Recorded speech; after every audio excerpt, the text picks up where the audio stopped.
Hello दोस्तों, welcome to नेक्सेट। आज हम एक साइट को डिज़ाइन करने वाले हैं। हम लोगों ने ऑलरेडी विज़िट कर लिया उस साइट को और एक मैपिंग भी रफली स्केच किया हुआ है।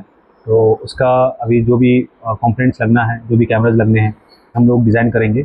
हमारे क्लाइंट हमें एक ऑब्जेक्टिव दिए हैं, तो समय दिया गया है कि 10 साल तक जो भी कैमराज लगाएं वो रहना चाहिए, और दूसरा उनका एक बजट है, उस बजट के अंदर भी आए, और तीसरा कम से कम मेंटेनेंस हो।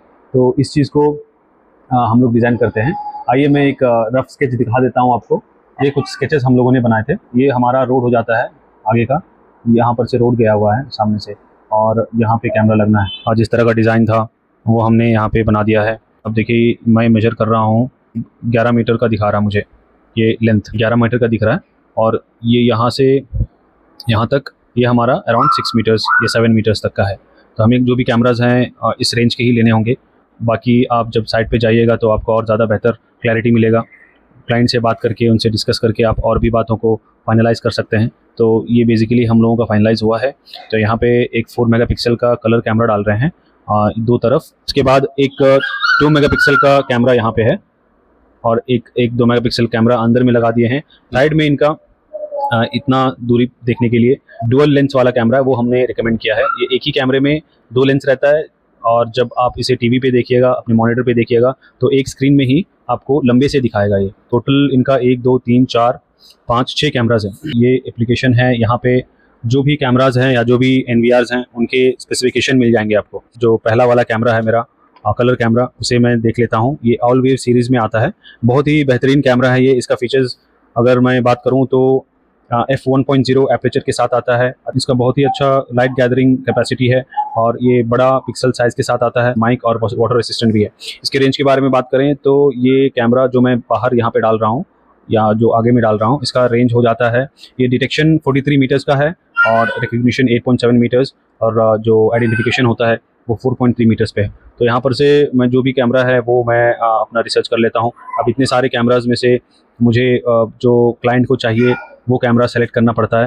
ये वो कैमरा है, और इसका स्पेसिफिकेशन ये रहा। देखिए, सेंसर साइज़ 1/1.8 इंचेस का सीमोस सेंसर है, और f1.0 एपरेचर साइज़ है इसका। फोकल लेंथ देख लीजिए 2.8 मिलीमीटर का है, जो कि अच्छा वाइड है।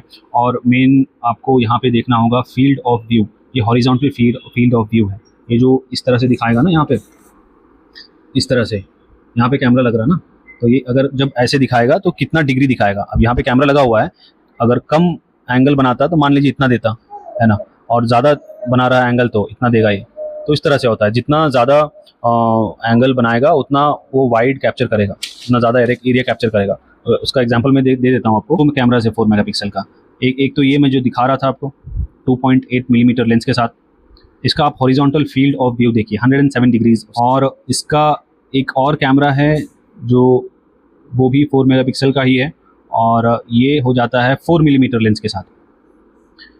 इसका हॉरिजॉन्टल फील्ड ऑफ व्यू देखिए 92 डिग्रीज है, तो ये कम एरिया को कैप्चर करेगा। बाकी अंदर का कैमरा हम सेलेक्ट करते हैं, ये 2 मेगापिक्सल का। यहाँ पे देखिए, ये 2 मेगापिक्सल का कैमरा एक यहाँ पे है, एक यहाँ पे लगाए हुए हैं।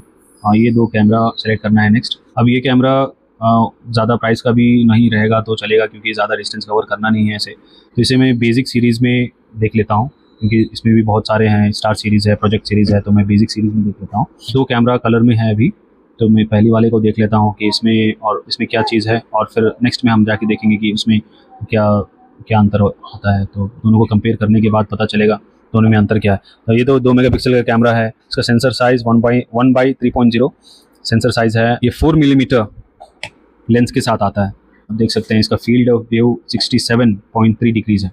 और दूसरा वाला ये है, ये दूसरा वाला है। इसका ये देखिए, दोनों में फ़र्क यहाँ पे पता चल जाएगा आपको। 2 megapixel 1/3.0 inch sensor, f1.6 aperture के साथ।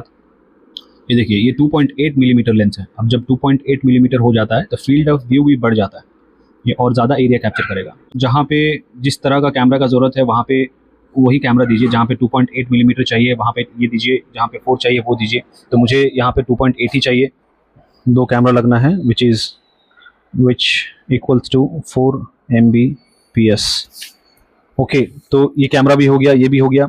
एक कैमरा और मुझे देखना है बाहर का, जो एक ही स्ट्रक्चर पे 2 लेंस रहेगा। तो मैं दिखा देता हूँ वो कौन सा है। TND की तरफ से आता है, ये कैमरा है वो।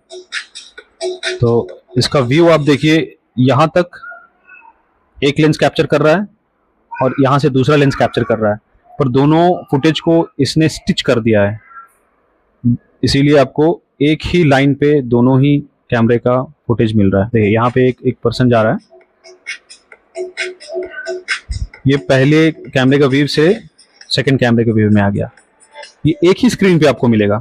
ये स्पेसिफिकेशन है इसका, और ये डुअल 2 मेगापिक्सल लेंस के साथ आता है, f1.6 एपरेचर के साथ है, एक लेंस 4 मिलीमीटर का है, H.265 कंप्रेशन है, इसमें माइक के साथ आता है। ये वाटर रेसिस्टेंट के साथ भी आता है। 6 हो गया डस्ट और 7 हो गया वाटर। इसका range detection 50 metres, recognition 13 metres और आइडेंटिफिकेशन 7 मीटर्स पे मिल जाएगा। और ये क्योंकि डुअल लेंस है तो दोनों मिला करके 5 मेगाबिट्स पर सेकेंड का बैंडविड्थ लेगा। अब हमारा कैमरा सारा सिलेक्शन हो गया है, और चलिए सबका बैंडविड्थ ऐड अप करके टोटल हमें कितना बैंडविड्थ चाहिए वो कैलकुलेट करते हैं। तो टोटल बैंडविड्थ हमें चाहिए 19 Mbps। तो इस बैंडविड्थ के ऊपर हम लोग दो कंपोनेंट को सिलेक्ट करेंगे, एक NVR भी इस बैंडविड्थ से ज्यादा होना चाहिए, और एक PoE पावर ओवर इथरनेट, ये भी इस बैंडविड्थ के ऊपर होना चाहिए। तो आइए NVR देखते हैं। नेटवर्क वीडियो रिकॉर्डर्स, इसमें भी बहुत सारे कैटेगरीज हैं, इजी हो गया, प्राइम हो गया, प्रो हो गया। तो असल में दोनों में मैं एक थोड़ा सा आपको फ़र्क दिखला देता हूँ।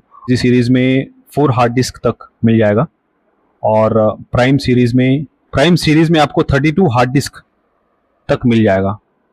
पर हार्ड डिस्क 10 TB का आप लगा सकते हैं। और प्रो सीरीज़ में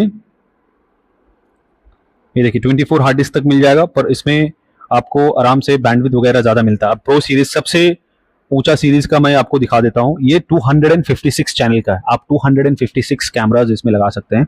उतना कैमराज को हैंडल करने के लिए इनकमिंग बैंडविड्थ 768 मेगाबिट्स पर सेकंड है। अब हमने 6 कैमराज को लगाया तो हमें सिर्फ 19 मेगाबिट्स पर सेकंड का ही बैंडविड्थ मिला। इतना ही बैंडविड्थ हम लोगों को चाहिए। आपको इस NVR में 768 मेगाबिट्स पर सेकंड इतना बैंडविड्थ आपको मिल जाता है, और हमें जो चाहिए वो इजी सीरीज में मिल जाएगा। हार्ड डिस्क वाला ही काफ़ी रहेगा। हमारे क्लाइंट को 15 दिन से 1 महीने का रिकॉर्डिंग ही चाहिए। इतने सारे NVR 8 चैनल में है, तो इसमें से मुझे वो सेलेक्ट करना है जो हमारे क्लाइंट के रिक्वायरमेंट को फुलफिल करता हो, उनके बजट में भी आता हो और उनका काम भी कर देता हो। तो मैं एक NVR देख लेता हूँ। सबसे पहला ये एक देख लेता हूँ। इसका आप देखिए, कंप्रेशन डिकोडिंग H.265 ठीक है, और इनकमिंग बैंडविड्थ 80 Mbps है। हमारा रिक्वायरमेंट 20 Mbps के आसपास है, और जो NVR है उसका 80 Mbps का बैंडविड्थ है। ये पूरा का पूरा 80 Mbps हमें यूज़ करने नहीं मिलता है। 80 Mbps में लगभग 20 Mbps अपना जो और भी काम है उसमें यूज़ करने के लिए इसे रिजर्व करके रखता है। तो हमें इसमें से 40 Mbps टू 45 Mbps ही मिलता है, जो कि हमारे रिक्वायरमेंट के रेंज के अंदर है। तो मैं ये वाला NVR सेलेक्ट कर लेता हूँ। तो इसमें आप अगर 12 मेगापिक्सल के 2 कैमराज लगाए हैं तो आप 30 FPS पे लाइव व्यू कर सकते हैं। अगर 2 कैमरा से ज़्यादा 12 मेगापिक्सल का लगा लेते हैं तो ये लाइव व्यू आपको नहीं दिखाएगा। तो ये चीज़ को ध्यान में रखें कि आप कैमरा कितने मेगापिक्सल का साइट पे लगा रहे हैं। और हमारे साइट पे 4 मेगापिक्सल, मैक्सिमम 4 मेगापिक्सल जा रहा है, और वो भी 2 ही कैमरा है। तो ये NVR मेरे लिए ठीक रहेगा, क्योंकि इस NVR पे आप 4 मेगापिक्सल का 4 कैमरा लाइव व्यू देख सकते हैं। और अगर आपको 2 मेगापिक्सल का कैमरा है तो आप 8 का 8 उस रेजोल्यूशन में लाइव व्यू देख सकते हैं। तो ये लाइव व्यू देखने के लिए है, रिकॉर्डिंग के लिए नहीं है। रिकॉर्डिंग आपको अलग सेक्शन में बताया जाता है। ये देखिए, ये रिकॉर्डिंग रेजोल्यूशन है। इस NVR में 12 मेगापिक्सल का कैमरा सपोर्ट कर जाएगा। 12 से नीचे जितने भी कैमराज हैं 8, 6, 5, 4, 3 सारे को ये सपोर्ट करेगा। और जब आप लाइव व्यू करते हैं, उसे लाइव देखते हैं अपने मॉनिटर पे, तब आप 12 मेगापिक्सल का 2 कैमरा ही देख पाएंगे, क्योंकि इसे दिखाने में भी इसका CPU यूज़ होता है, इसको काम करना पड़ता है। तो आप अगर साइड पे 4 मेगापिक्सल का 4 कैमरा लगाए हैं तो ये NVR आपके लिए ठीक है, और 4 कैमरे से नीचे लगाए हैं तो ये NVR आपके लिए ठीक है। अगर ज़्यादा आप लगाए हैं तो ये NVR नहीं लेके आप इससे अपर रेंज का NVR ले सकते हैं। मैंने कैमरा सेलेक्ट कर लिए। 1, 2, 3 तरह के कैमरा, 3 नहीं 4 तरह के कैमराज हैं, और एक हार्ड डिस्क 1 TB का, और एक NVR 8 चैनल वाला, और PoE स्विच लगेगा इसमें, और भी बहुत सारे बाकी चीज़ लगते हैं। वायर है, पीवीसी बॉक्स है, RJ45 कनेक्टर है, 4U रैक है, लेबर है। तो सारा टोटल मिला करके इसमें 58,340 रुपीज़। अब सबका प्राइस मैंने एक रेंज में रखा हुआ है, इससे आपको और डिस्काउंट प्राइस में भी मिल सकता है आराम से। ये हाईएस्ट इतना प्राइस ये जा सकता है, और आपको अगर मार्केट में लीजिएगा, ऑफलाइन मार्केट में, तो इससे कम में भी आपको आराम से मिल जाएगा। तो ये कैमरे का लगभग प्राइस, एक कैमरे का 7,000 प्राइस हो सकता है इसका, ये जो कैमरा है। और ये कैमरे का लगभग 4,000 के अंदर आ जाएगा आपको ये कैमरा, और ये वाला कैमरा आपको 3,000 के अंदर आ जाएगा। अब फिर एक कैमरा आपको 7,000 के अंदर आ जाएगा। ये हार्ड डिस्क आपको 4,000 के अंदर आएगा, NVR आपको 7,000 के अंदर आएगा, और PoE पावर ओवर इथरनेट ये आपको 4,000 के अंदर आएगा। बाकी जो छोटी छोटी चीज़ें हैं ये आप देख लीजिए। तो ये 6 कैमरा इनको टेलर करके अगर दे रहे हैं तो इनका लगभग बिल 60,000 तक जाएगा। और ये एक एस्टिमेट है, एक एस्टिमेटेड रेंज है, इससे आपको कम में ही मार्केट में मिल जाएगा। तो इस तरह से हम लोग साइट डिज़ाइन करते हैं दोस्तों।